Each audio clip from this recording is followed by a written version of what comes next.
Hello, EDLS 732, the Thomasville cohort. Hi guys, it's Dr. Palermo with your week 7 instructional video.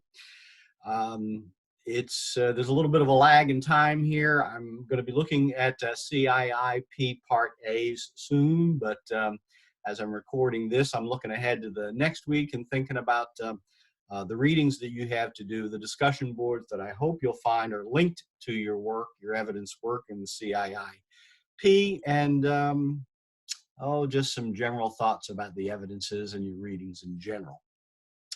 As I'm recording this, it is Tuesday, the 25th, but Wednesday, February 26th, 6 o'clock, we will have our next synchronous Zoom session. The link is here. The agenda is here. It's going to be a show and tell session.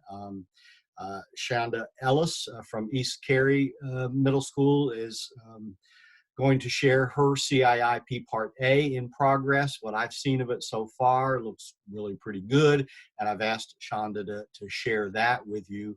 I hope that Tina Alexander and Lisa Moore will be agreeable to share some of their CIIP Part C in progress.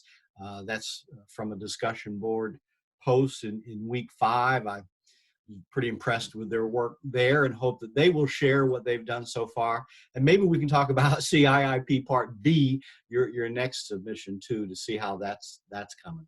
I want to check in with you, see what the state of your progress and work so far, and also see what we can do to try to help you. So in your readings for this week, Graham and Ferreter, chapters 7 and 8, using data and building capacity in your PLCs. I do want to know what data you are, or what processes you are using to examine data in your teams. And I had a thought here on page 172 and 3 in Graham and Ferreter. There's something here, reproducible on 172, 173, structuring data conversations. As I look over this, we looked at a data set in that first weekend together when we were trying to look at overlapping categories, and Tina was kind enough to share some data with us. But you prepare your data set and then you do Christmas tree highlighting.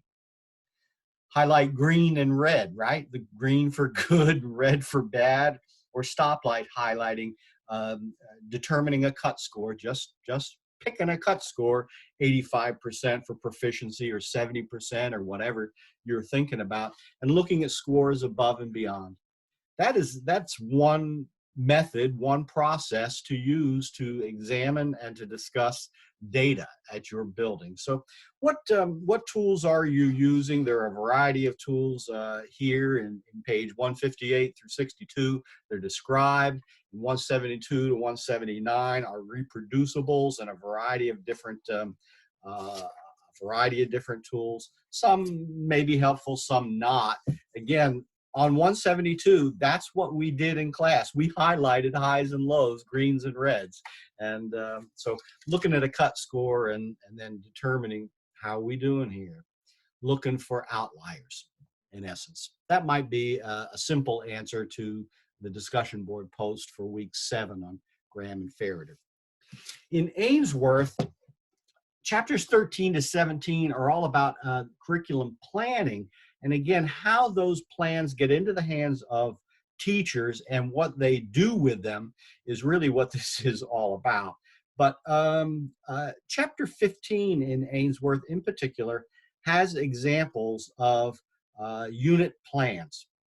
Now, unit plan might mean different things to different people, but I'm talking about this kind of stuff that starts with figure 5.1 and 2 and 3.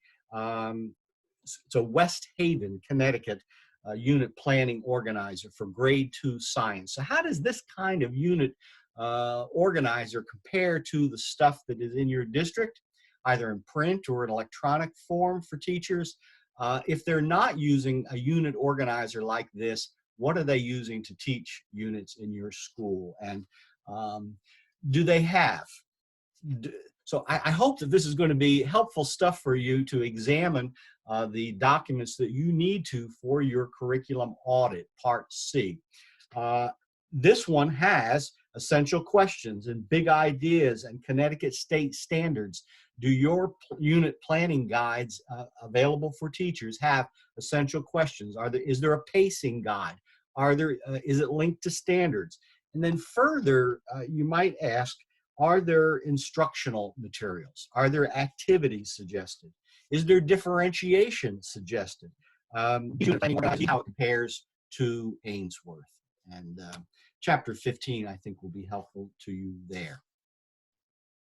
So reading Ainsworth, reading Graham and Ferreter, responding to those discussion board posts, and then I've moved everything back, but you should be working next on your CIIP Part B, and that'll be due in another week or so. We will meet first before that's due, and I hope that we'll do some peer reviews prior to submitting Part 2. Your Part A is due now, and we'll spend some time talking about that in our face-to-face Zoom. I look forward to Zooming with you, and if you have questions in the meantime, shoot me an email, shoot me a text. I look forward to seeing you Wednesday night. Thank you.